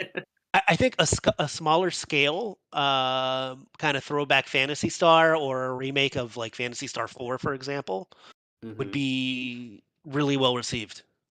Yeah, I agree. I think a new Fantasy Star is one of the ones I would really like to see from Sega come bringing stuff back. Is it bad 'Cause that the I want to first see Fantasy them? Star is really good. Is it bad that I want to see them bring back Altered Beast so we can have another awful game? Just to have the bad game. Just so the bad one's out of the way. Oh, That there was I- another I- Sega game I was going to bring up. I can't remember what it was now. Well, here, look, I'm putting Oh, it yeah, actually, in. this is it. I'm going to put this in host chat or guest hangout. Where should I put this? I've been behind the putting scenes shit in Hangout guest one, I hangout. guess. Yeah. So I got two more games I want to bring up on mine, and then I'm done with Sega. Forever. Knights is the first one. Oh yeah, nobody brought up Knights. Yeah, And because I was thinking about this because originally I thought would they do Knights with Yuji Naka in jail, but then I realized, then I found out, I got told by someone on Twitter that he had nothing to do with the Knights sequel on the Wii. That was all Izuka.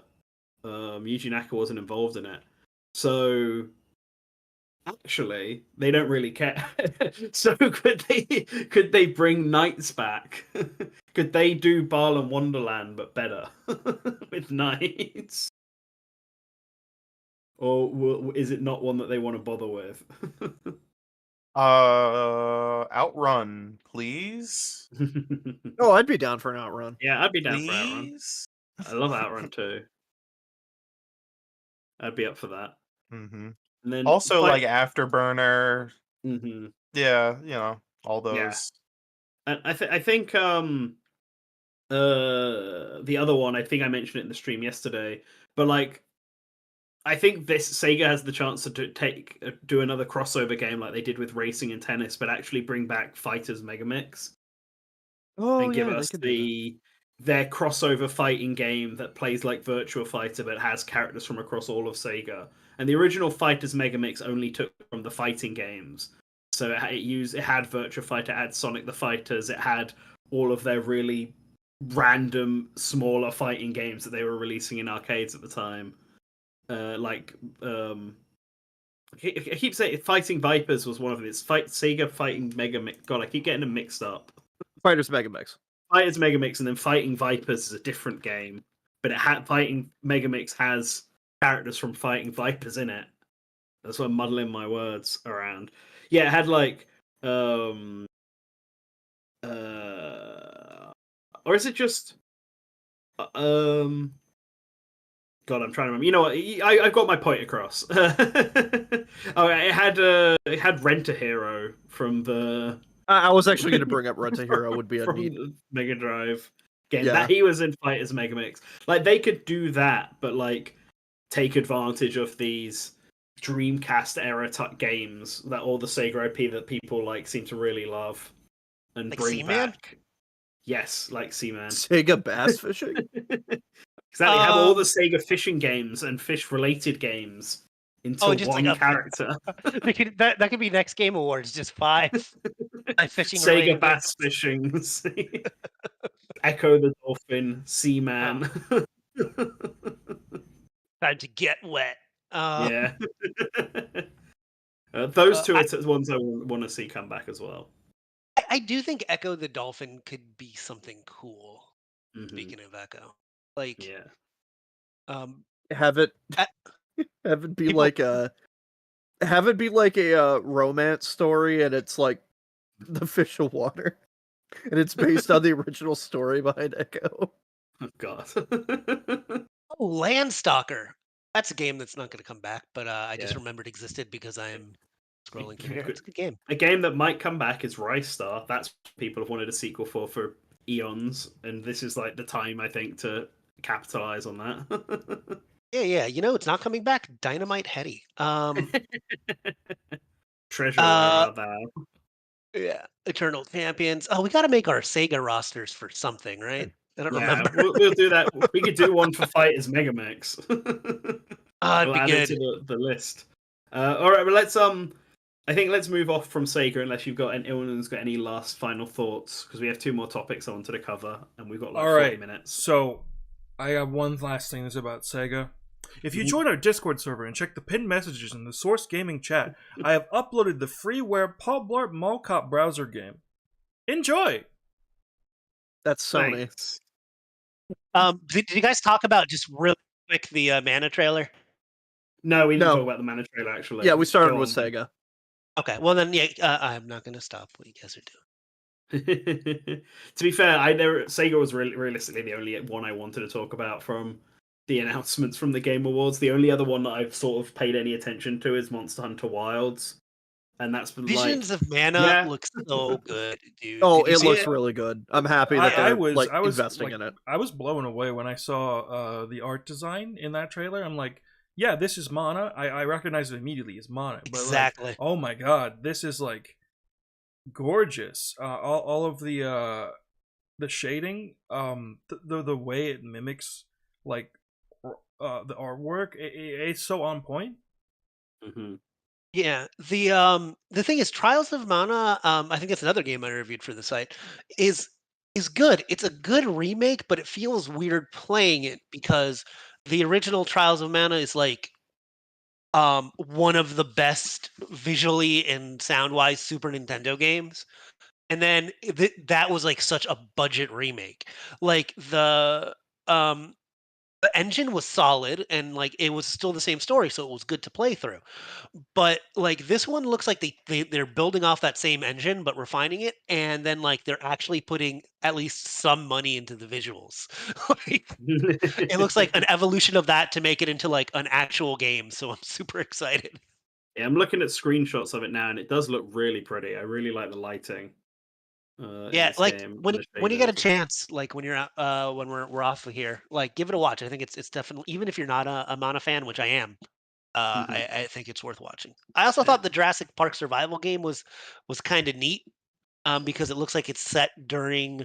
I don't know anything about it except for watching the trailer once, but it looked like it was set during the events of the movie. But you're playing as like a random person that works there trying to survive. That's a pretty cool idea. The concept of that just makes me think of the King Kong game in the sections where Mhm. you're playing as the human Yes. and you like gotta hide from all the T-Rexes and stuff. That's all I think about with that. They Pony announced the Island new 2 is Monster neat. Hunter. Play that one. Yeah, Monster Hunter Wilds. I have watched the trailer for that, and that looks cool. Like graphically, it's nothing like massively insane, not like the jump Well, Monster that's Hunter World was from Thingy. But they are rendering a well, lot of monsters now. Okay, well. and That's they are doing a lot of so. weird That's my effects. thing. So here's my thing about Monster Hunter Wilds and why it Mhm. looks like that. because it's a Switch 2 game. I could see it. It all comes down to how like much the Switch 2 can render at once, I guess. Okay. it looks like it's like, even though it's not like a cross-gen game, it looks like it's made with hardware that is like deck, hypothetically Switch 2 and like Series S in mind, so that it can scale up, on the more powerful systems. Well, that's the thing, isn't it? Because Monster Hunter Wilds is announced for Xbox Series X, so it has to also be on Xbox Series S. And if it can be on Xbox Series S, there is a good chance that it can also run on Switch 2. Yeah, assuming that the Switch 2 is around that power level, which it should be. I'd like to call back to what I said earlier about the Sega announcements being specifically Sega games chosen for longtime Western fans of Sega. Monster Hunter Wilds was the entire Game Awards throwing a single bone to the Japanese audience. I was talking to somebody who is in Japan, and the Game Awards was at an ungodly hour for them. But they still had it on. The morning for them. It was really early in the morning. You know what that does to a person. I mean, it was like half midnight for me. Start. I know, but yeah, they were watching it. And Monster Hunter Wilds was the only part of that show that they popped off for. They loudly cheered for. But yeah, Monster Hunter, very big Japan. Be talk good. Yeah. The game looks great, actually. I became a fan of Monster Hunter with World, and I really liked Rise too. And I think I will definitely be giving this one a shot. I am interested. I'm hoping that it's not going to go too far into open world. I kind of hope it's like World, where it's a larger map, but there's still confined areas. I don't know if we know anything in particular about that game. No, not from the trailers. They haven't, but from the trailers we only seem to have seen one area. The main takeaway from the game is that it seems to be the main focuses are having lots of creatures on screen at once, more than any other Monster Hunter game has had, and then weather effects, because weather effects have never actually been a thing in a prior Monster Hunter game before. So they're now a thing that can happen. You can get sandstorms, it can rain, it can snow probably. You can get lightning storms, and this can affect things. That's the new thing. But I can't imagine that they'll be doing all of this in a massive open world. I can't imagine they've changed the level design much from what it was in Monster Hunter World. So I would hazard a guess that it's the same. Yeah. Monster Hunter World looks fun. They've taken parts from Monster Hunter Rise, which I preferred, and added them into this, so that's neat. I think the only other game from the list of stuff that was announced was World of Goo 2, which I was excited about. World of Goo 1, so but I know lots of people like it. I joined Phantom halfway through his reaction of the Game Awards, and when that came on, I said, there are 10 World of Goo fans, and I am one of them. Pretty excited. Hell yeah. I mean, I'm guessing Grand Theft Auto was supposed to have been shown there originally, right? No, I think they had always had it scheduled to beforehand. I think if it was meant to be at the Game Awards, they would have just played the trailer again. So I think Rockstar were just doing their own thing, just like how Nintendo released its own NSO thing separately. And they really suck, because that would have been the thing to have at the Game Awards to not make it suck. The Game Awards sucks so bad, dude. You missed it. We already spent an hour talking about this. I'm not okay. I won't do it. It's just I couldn't even tell. I messaged Colin. I said I can't tell when the commercials are on, because they don't even do world premiere anymore. And I'm like, is this a trailer I've seen already? I don't know. It's a mobile game. It could be. It could be a new game. What are they showing me? Yeah, yeah. it is, and the thing is, it is worst at being a game show, not a game show, an award show. Yeah, like, Yeah. anyways, that's it. You guys Anyways. talked about it. Yeah, Alright. it's like more embarrassing than the Grammys. Mm-hmm. Is that all there is to talk about in terms of That's all announcements? Does anybody I'm else have bothered anything else? about from the Game Awards No. anyway. No. Okay. Alright. So we have 30 minutes to fill. Yeah, well, we have 2 more topics. Okay. I was actually gonna say I was interested in Harmonium. That's it. Oh, okay. That's which it. one's Okay, Harmonium? that's it. We're done. Okay. Yeah, that's it. That's the sign language game. Ah, okay. Oh, yeah, that one. Oh, and Pony Island too. I really like that guy. That's it. That's it. That's all I Yeah. really had to say about him. Cool. Well, yeah. So, I mean, there were 2 more topics we were going to talk about. Okay. That was on the thing to talk about. One of it was a brief touch upon NSO, which obviously they announced their 3 next games: Jet Force, Yep. Gemini, Harvest Moon, and 1080 all dropping at the same time, and that does it for all the Nintendo 64 games that they have announced. And the only other games that we know are coming to the expansion pass are F-Zero, Maximum Velocity, and Golden Sun 1. It's a little Which- ominous. Presumably coming in January and February. Well, see, the way I think is if they have a direct in February, they'll probably announce the next set, and by the time they hit that point, they can use F-Zero and Golden Sun will already be out. And I wouldn't be Yeah. surprised if Golden Sun 2 drops at the same time as Golden Because Sun 1. they're gonna announce a Switch 2 and say nothing is backward compatible, even the Switch Online. Yeah, we're starting again. We're on, guys. But I wanted to bring this up because we were coming to the end of it, and I've just been thinking about it and like, what games do we think will be next for NSO? Perfect Dark. You think Perfect Dark is going to be one of the ones? Because there is the 18+ app, and Yeah. it's been rated outside of Japan now, so presumably it's coming. I mean, everywhere Banjo else. Tooie is like another big odds Mhm. one, I think, unless it's already been added, which I don't think. No, it has. Banjo Tooie Yeah, hasn't no, been it's out. I not. don't know. The only rare games Uh, are GoldenEye, Jet Force Gemini, and Banjo Kazooie 1. Yeah, That's it. what a random bunch. Yeah, I mean, like I think- Diddy Kong Racing, right? yeah, Like, Diddy Kong yeah. Racing feels like one that has to come next We're gonna year. get Castlevania 64 because we got Castlevania Legends, and those are the 2 Castlevania games that they're never gonna put in a collection. Well, Which there's one, 2 though? Castlevania Konami making an games. N64 emulator. Yeah, there was 2 on N64. Yeah, there were 2, 2. yeah. Are they going to See, release we're not the getting bad both. one We're or just the getting slightly Castlevania less 64. bad one? We'll start with the bad one, so that the slightly less bad one can come a bit later. I mean, I want to see Goemon if we're going to get anything from Konami. Those 2 games really should be. Bomberman 64. Bomberman's another one, yeah. I feel like Super Smash Brothers, the original, is primed for next year. Because Yeah, next I think year's they're going to obviously announce the that around 25th the. anniversary Yep. of Yeah. Super Smash Brothers.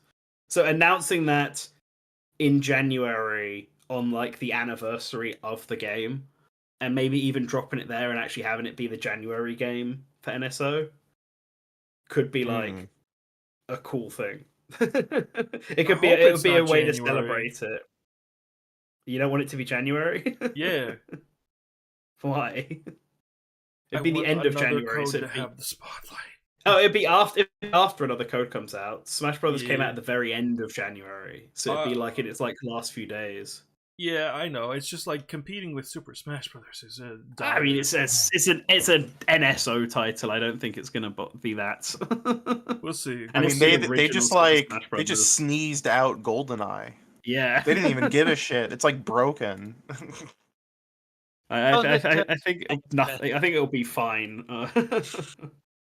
That's the other thing too. I'm hearing like not just that like we're still having problems with the N64 emulation through NSO, but it seems like it's just getting like way more careless. Like they haven't even bothered like really like updating the actual like emulator itself, and they're just Yeah. throwing ROMs in and just Yeah. like, hoping for the best. They only fixed Ocarina of Time, both because there was a massive backlash towards it, and because a lot of the stuff they It's needed to Ocarina of fix Time.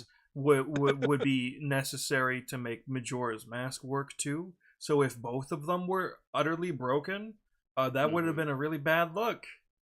Yeah. Yeah. Jet Force Gemini has the same sort of like widescreen support that GoldenEye did, but unlike GoldenEye, where they actually like allow the game to go into proper widescreen, Jet Force Gemini just letterboxes a widescreen image in a 4:3. Mm.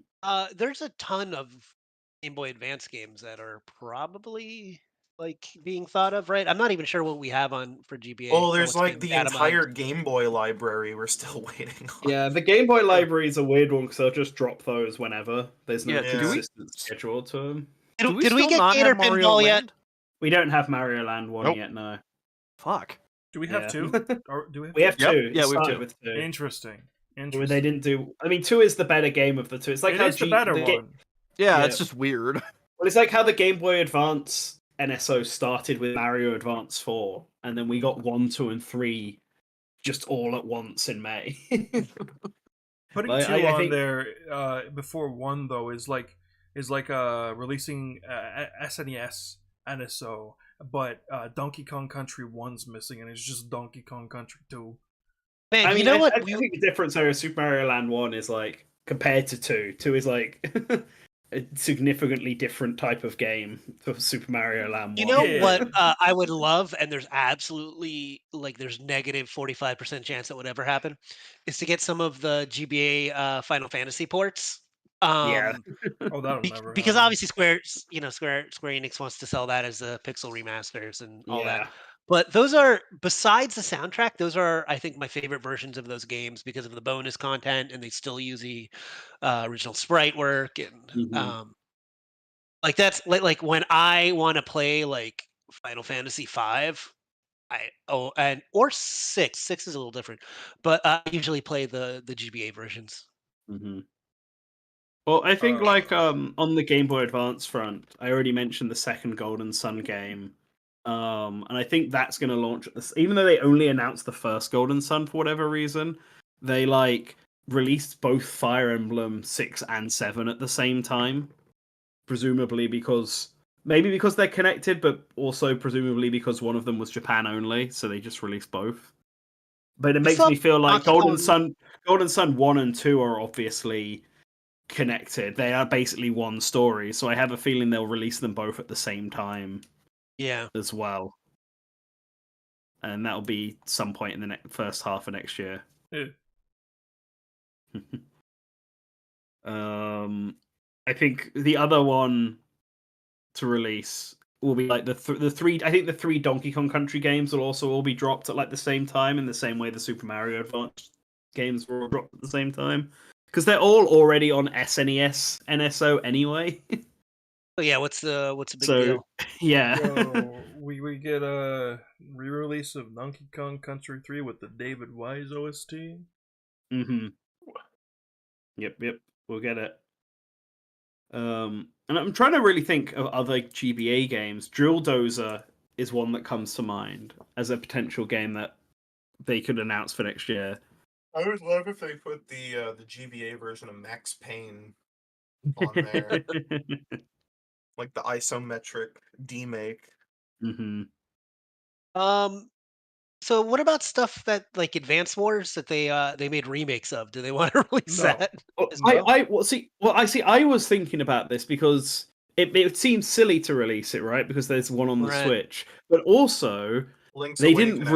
didn't release Advance Wars the remake in Japan, and so like clearly NCL don't care enough. They could just turn around and be like, "Yeah, we're dropping Advance Wars 1+2 on NSO this year," and then NOA would just have to make a decision whether or not they also drop it, or decide to just go a month without having a game, or just try and find some Yeah, I mean, It's also- they did only like, game to fill the gap. It seems silly to us because we're gamers and we'd be like, yeah, why wouldn't you want to play the original? But you forget how much non-gamers do not want to play old video games. Mm-hmm. Super Mario It's true. RPG. Ugh. Wait Have a they put minute. any of the Mario Golf and tennis games on the Game Boy lineup yet? No. Because I reckon we'll get one of them next year. Like either on the Mario Tennis Power Tour on the GBA, or the Mario Golf and Mario Tennis Game Boy Color. Those feel like big obvious choices for NSO, and Mario Party Advance as well, maybe. I could see us Mm. getting some more third party on GBA because it's part of the expansion pass. So there's already that extra payment. Yeah, it's just which So ones. yeah, so I mean, I don't know, you might get Double Dragon Advance or whatever other exciting games. Tekken Advance. Yeah. What are there any third-party games on Game Boy Advance NSO right now? I have no idea. I have no I idea don't what's think on Game so. Boy Advance. No, So if someone wants to I tell don't me. think there is. No, I'm just I looking don't it think up there's now. more than 10 games on GBA NSO. But let I me think check. there's 6. No, there's Oh, 12. oh. There's 12 games on GBA Wow. You know what? NSO. You know what's a game nobody Yeah. ever talks about that With we 2 could get? more confirmed. A game Since that nobody ever when? talks about that I think is primed for release is Mother 3. I'm sorry, I've never heard Never of heard it. of Could you give that. me some info? Yeah, it's a little known Japanese only title, but Actually, Wario Land 4 seems like a prime game to put on NSO. That'll shut the Pizza Tower people up. hey, what were the GBA games that they gave as part of the ambassador program for the 3DS? Let's look that I up. think They might already all be of on them there. are on NSO actually. Not all of Actually, them, I think Wario Land 4 isn't, Oh, and that was an Wario Land was ambassador one of them. game. Okay, yeah. That's what I know made it was, me. FE7. Yeah. So actually, no, it wasn't Mishap. FE7. It was Sacred Stones. Oh my god! So- it was Sacred F-Zero Stones. Maximum- I Yeah, have so it in right there. fact, the ambassador stuff had Mario versus Donkey Kong, which I don't see us getting because it's coming in as a remake in 2 months. And then it had Sacred Stones as the game, the Fire Emblem game, which isn't on NSO, and then Wario Land 4, which isn't on NSO, and then F-Zero Maximum Velocity, which has been confirmed, but isn't technically on there yet. So I'm assuming they did Sacred Stones because in Japan, I guess they just keep putting Binding Blade and Blazing Blade together, and they couldn't do both. Whereas Sacred Stones is a standalone. Sacred Stones is also a lot easier compared to those two. It's much more beginner friendly. So if you want to get people into Fire Emblem, hey, they're going to get a free Fire Emblem game, and it's an easy one. So Yeah. it's a smarter choice. It's also one of the more different ones. So it's like, hey, you're a Fire Emblem fan. You like this game. Well, check out this one that's really unique because it's taking after Gaiden. Yeah. There's actually an interesting thought I just had about the GBA games, and maybe it's not one for next year, but a year after.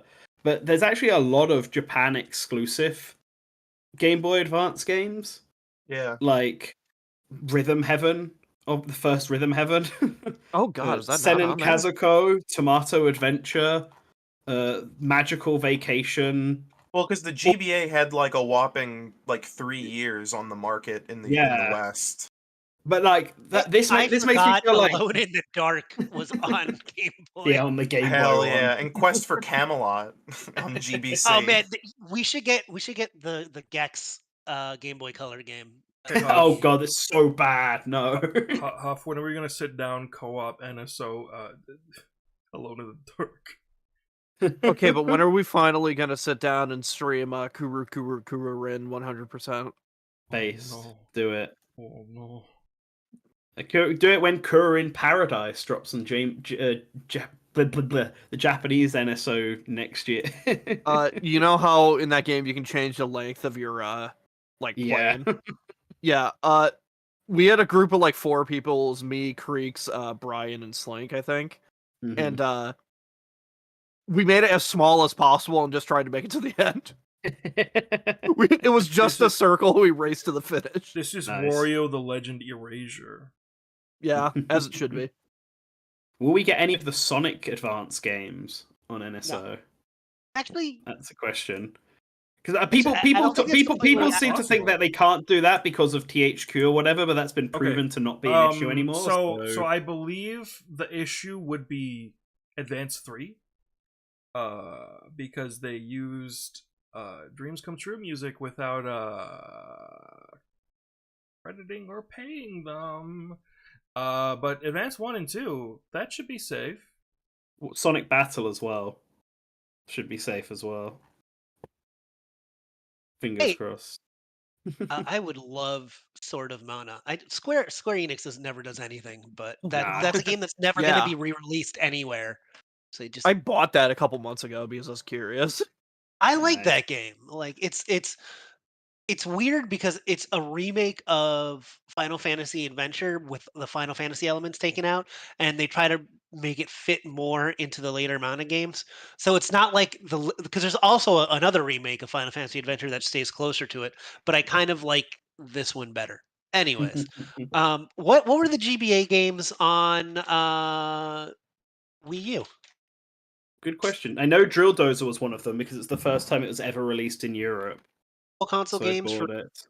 Virtual uh, Console, Game Boy Advance. Let's have a look. But yeah, I'm actually thinking about it with all the GBA games that were that are Harvest Moon, More Friends of Mineral Town. yeah, I don't think they'll do that one because they remade that one on the Yeah. Switch. Contra Advance Alien Wars EX. Car Battler Joe by Natsumi. Rayman 3 Hoodlum Havoc. Yeah, Didn't they had get Choo that Choo Rocket. There we go. The Contra Advance games. Oh, the Onimusha Starfy Tactics. series as well. Starfy 1, 2, and 3. Oh yeah, Starfy, 100%. That should be there. Those are all games that will Onimusha definitely drop on the Tactics. Japanese eShop. Onimusha Tactics would be so fun. Like, yeah, why Mhm. not? Klonoa- And Capcom does that. Capcom gives like random shit. Yeah, the Klonoa GBA games as well. They're all there. And Konami Crazy Racers dropped on the Wii U. In Japan, all 3 Phoenix Wright games dropped on GBA Virtual Console. Imagine them dropping on NSO. Pocky and Rocky with Pokemon Mystery Dungeon as well. The the first one. Natsumi games could show up. So Pocky and Rocky with Becky is an actual thing that could happen. Mr. Driller series. Yep. And with the Mega Man Zero games, did they ever put them in a thing? I know they just released Battle Network, obviously, so that's not I happening. had a Mega Man Zero collection, so Okay. I think those are out. Yeah. Mario Pinball Land will probably happen. Yes. And Metroid Zero yeah, my Mission. favorite. Yeah, but yeah, no, there's actually quite a lot of games they still need to add on there. But in terms of one I actually expect to see next year on GBA, other than Golden Sun 2 and the 2 we're waiting for, I'm honestly not sure. Maybe DK King of the Swing and Drill Dozer. But for Nintendo 64, I think there's less games left. And I feel like Super Smash Brothers and Diddy Kong Racing and... Yeah, that's right. The one There's you've all like been 2. waiting for. Quest 64 comes to Hell N64 yeah. NSO. I want games like Quest 64 to come because I've never played it, and this would be my chance to play I'm being it. gaslit into thinking that Quest 64 is a game people want just because one dude I follow makes it his entire personality, so I see it on my Twitter feed all the time. I'm like, oh yeah, Yes. Quest 64. People love this game. People make This is a games out of this classic game. Uh, I think his Twitter handle's like Brian, like Quest 64 or something. And like he's super into Yeah. it. Good for him. Oh my god, is he role playing as the main character? Maybe. Because I think that's his name. yeah, Yeah. there's apparently a Game Boy Color game in the Quest series called Quest Brian's Journey. So that could also come. They named him Brian. It's my favorite hero, Brian. Dude, like you come up with like a fantasy world. Oh yeah, what do we name this guy? How about Keith? We'll call him Larry. Just name them after the Three Stooges. You got Mo, you got Larry, and Shemp. Yes. What are the Shemp's the most Nintendo fantasy of 64 all. games that are available right now? Nintendo 64 NSO. Yeah, I'm looking at it right now. And Nintendo 64 list of games. Oh I god, mean, there's from the Nintendo, one that everyone brings up, which is Mischief Makers. Yeah, Mischief Makers and Bangai we know are going to happen at some point because Treasure just said that they had given Nintendo the license to put all of their games on there when they announced Sin and Punishment. So So we, I'm gonna. we I want know to. I want to. Mischief Makers is going to happen at some point. Okay. So I want to say something real fast. Mhm. The I'm looking at the North American Wii U Nintendo 64. Now, Nintendo 64 Virtual Console on Wii was much larger, but I'm Yeah. just looking at the Nintendo 64 on Wii U, and there are there were only three third parties that were released. Okay. Harvest Moon 64, which is Yeah. already here. hmm Ogre Battle 64, which I could see it happening actually, even though it's technically a Square Enix game. Nobody cares about Ogre Battle. Like I could see that one maybe happening. And then Bomberman 64. Dude, I'm telling you, Bomberman 64 is happening. Yeah, Bomberman 64 feels like a likely choice. I feel like that's one of the ones that everyone brings up when they bring up the Nintendo 64. So It was a good game. I'm yeah, just double checking Donkey Kong 64. yeah, Does Donkey Kong 64 not out yet on it's not out. 64? It's not out on NSO, but it was on the Wii U Virtual Console because Actually, I'm Donkey Kong scared. 64 is one of those. It's one of those weird ones it's in a weird place like Diddy Kong Racing, Okay. where like yeah. because of Jetpack, the Microsoft have somewhat of a slight say in Donkey Kong 64, even though So- Nintendo owns the majority of it. So this is interesting, but it'll happen. there was a problem with the Wii U N64 emulator. Yeah. Just the actually just the Virtual Console in general on Wii U. What it would do is it would resume your game from where you left off instead of restarting it from the title screen like you just freshly booted the console. That means games with significant memory leaks have issues and will eventually crash if you don't properly reset them in the Virtual Console app. It happened to me with Spirit Tracks, and I know it happens with Donkey Kong still. That is the infamous game that will crash if you leave it on for like 25 hours or something. People will just have that happen to them if they don't reset the game. Yeah. Is Cruisin'? None of the Cruisin' games have None of the been cruising that games high? have, but Nintendo are weird with the cruising because I think they just forgot that they owned them, and then until recently when Please. they got the request for it. Please, But I think need Cruisin' USA in my life. I think Cruis'n USA will happen because there are like we got Pokemon Puzzle League when Japan got Custom Robo because obviously we got nothing but Custom Robo, and like I suspect that at some point there'll be like Japan will get Animal Crossing, like the first one on Nintendo 64, and at that point in time we need to be able to get something as well.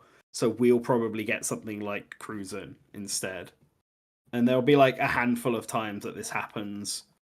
I imagine anyway for N64. I'm trying to think what that still is because there actually isn't that many Nintendo published games or Nintendo made games left. I mean, maybe they'll put Shigesato Itoi's Bass Fishing on the Japanese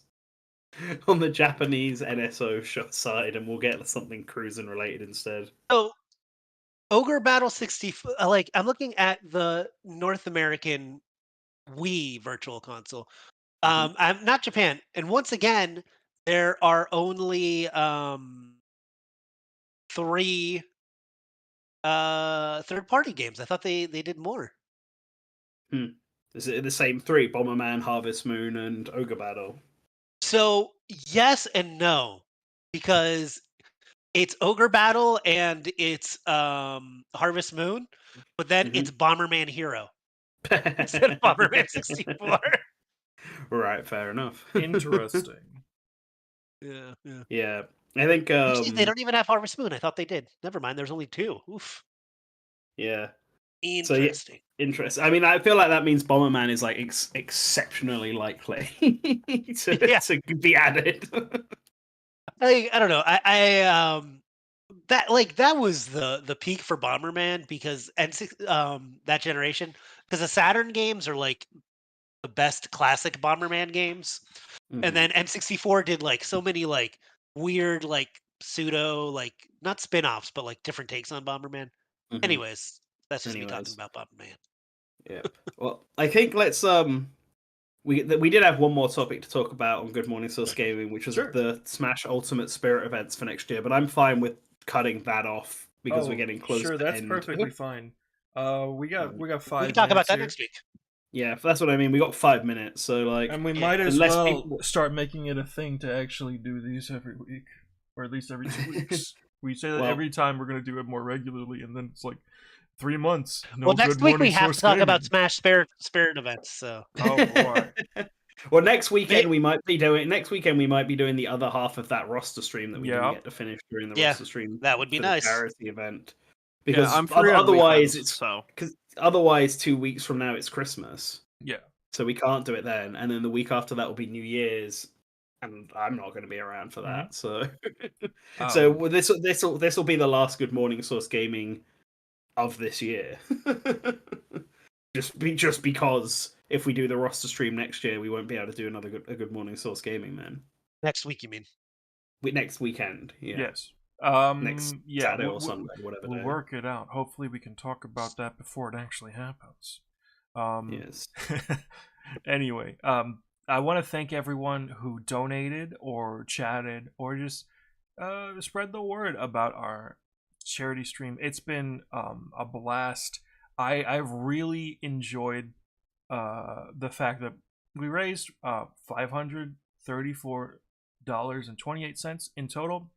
We smashed every single goal that we set. I'm very proud of this community. I'm super happy that y'all came together and we pulled this off. It's great. The Tiltify will be up for the rest of the day if you want to get in any last minute donations, and we will be doing the math on the ad revenue. I don't know if that takes a little bit to come in, right? It's like a month, The ad right? revenue stuff, yeah. Yeah. It's Yeah. like a Well, once it's- we figure out how much the VODs for the entire charity event raised, we'll make sure to donate that directly to the charity itself. And it's best to wait like a month for that, because I mean I Yeah. could in theory check and see what it's made over the last yeah, 2 there's no days, sense but it in won't be that much, so- doing piecemeal donations.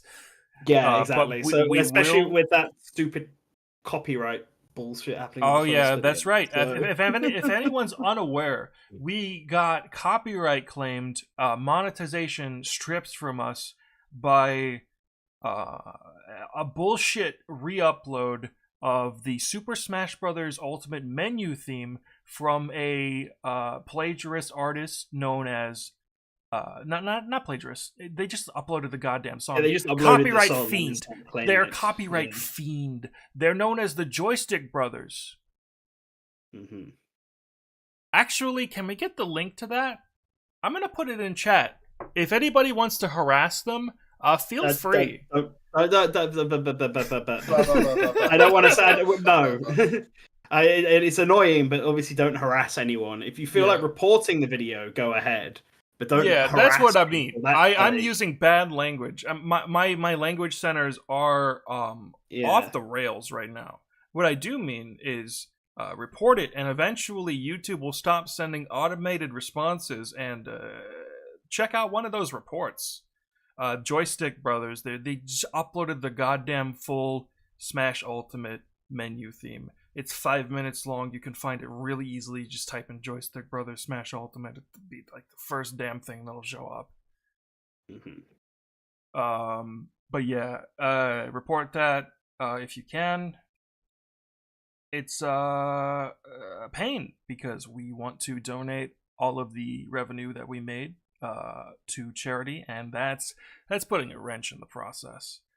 But yeah, we will make sure to give an update on that when we drop our donations later. When the ad revenue just like basically like bottoms out. When the views stop coming in on those videos, because people will be catching the VODs probably. I should stop running my mouth so I don't say something horrible again. But thank you all for joining us. Really appreciate it, and just I'm really happy about this. Thank you all. Oh, Doshin the Giant for NSO 64 Japan, is that real? Did did that happen, or are they just posing that as a possibility? I mean, yeah, it happened on 64DD, so it could, in theory. We don't know what they're going to do with Nintendo 64DD stuff. There yet, is so... there is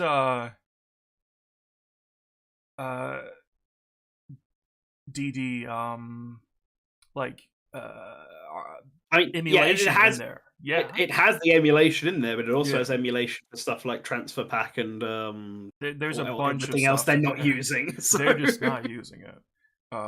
Yeah. So yeah.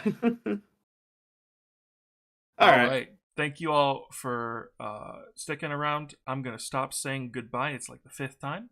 Have a nice day, and we'll catch you later. Always remember to return to the source. Yeah. Bye, Among guys. Us. Where's Bye. my mouse cursor? There it is. Found it.